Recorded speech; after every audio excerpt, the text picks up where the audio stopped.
She used to arrive at her destination 30 minutes early rather than be even a minute late. "I'm so sorry I'm late." Right on cue, Katie ran down the hallway toward her, pulling a rattling cart piled high with 3 banker's boxes. Her hair was wet and twisted into a lopsided bun on top of her head. "I was up till 2 last night. I don't even remember hitting the snooze button." Lizzy didn't have the heart to chew out her associate, even though her younger self would have been masticated beyond recognition. Her law firm's culture could often be cutthroat, but that didn't mean she had to be. Besides, Katie was her second chair, and she didn't want to fry her nerves any more than they already must be. "Don't worry about it," Lizzy said briskly, walking back to the war room. "Let's just get to work." "Of course, absolutely." A relieved smile lit up Katie's face as she went about unloading the boxes. "I reread all 3 volumes of Stephen Anderson's deposition transcript last night. I really think his testimony is strong." "Make sure he reads them over as well, thoroughly. The last thing we want are inconsistencies between his deposition testimony and his trial testimony," Lizzy said, more sharply than she'd intended, as her anxiety returned full force. Having their star witness bomb on the stand would be a nightmare of epic proportions. "I need you to start prepping him for trial. He won't take the stand for at least a couple of days, but I want you to have plenty of time to get him ready." Katie sat up straighter at her tone. "He'll be here in 10 minutes for his first session. I'll have 2 hours with him before we have to head over to the courthouse." "Good. Be sure to drill him in the basics. Answer yes or no questions with a yes or no. Don't elaborate." She grabbed the war room's resident bottle of Tylenol and washed down 2 pills with the last of her tea. "If plaintiff counsel's question is unclear, don't try to help her by answering with what he thinks she's asking. Request that she rephrase the question." "Got it."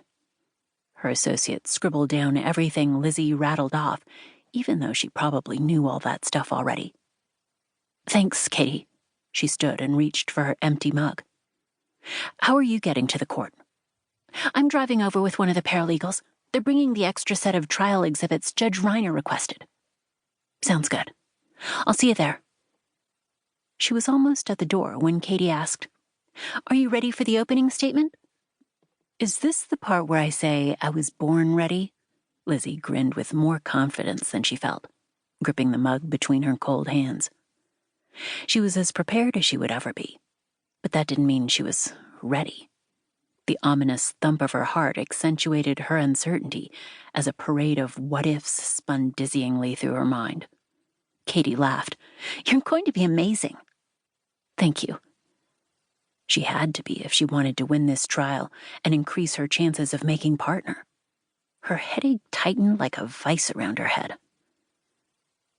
The gloomy tint over downtown had lifted by the time Lizzy returned to her office, and the city below positively teemed with energy. Even so, the view from her 62nd floor office didn't capture her attention the way it used to when she was young and fresh out of law school. City life had a way of making a soul weary. She closed her door and perched on the front of her desk, holding a printout of the bullet points for her opening statement. She didn't write out the entire statement, because she didn't want to come across to the jury as a smarmy, over-polished corporate lawyer with a perfect, practiced speech. She wanted her opening statement to be conversational and relatable. It was a crucial opportunity to connect with the jurors. As the attorney for the corporate defendant in a gender discrimination case, she didn't want the jury to think she was playing for the big bad wolf. She had to convince them that defendant was a fair employer being targeted by a disgruntled former employee who was unqualified for the position she had held. Lizzy inhaled through her nose and exhaled slowly through her mouth. Her client truly wasn't the big bad wolf. They were a hard-working, mid-sized toy manufacturer who happened to have employed a supervisor with a blunt, abrasive personality. Fortunately for defendant, the fact that the supervisor came across as a jerk wasn't a violation of the law, especially since he was a jerk to everyone across the board, regardless of gender. Unfortunately for defendant, plaintiff presented very well and seemed to genuinely believe that she had been discriminated against.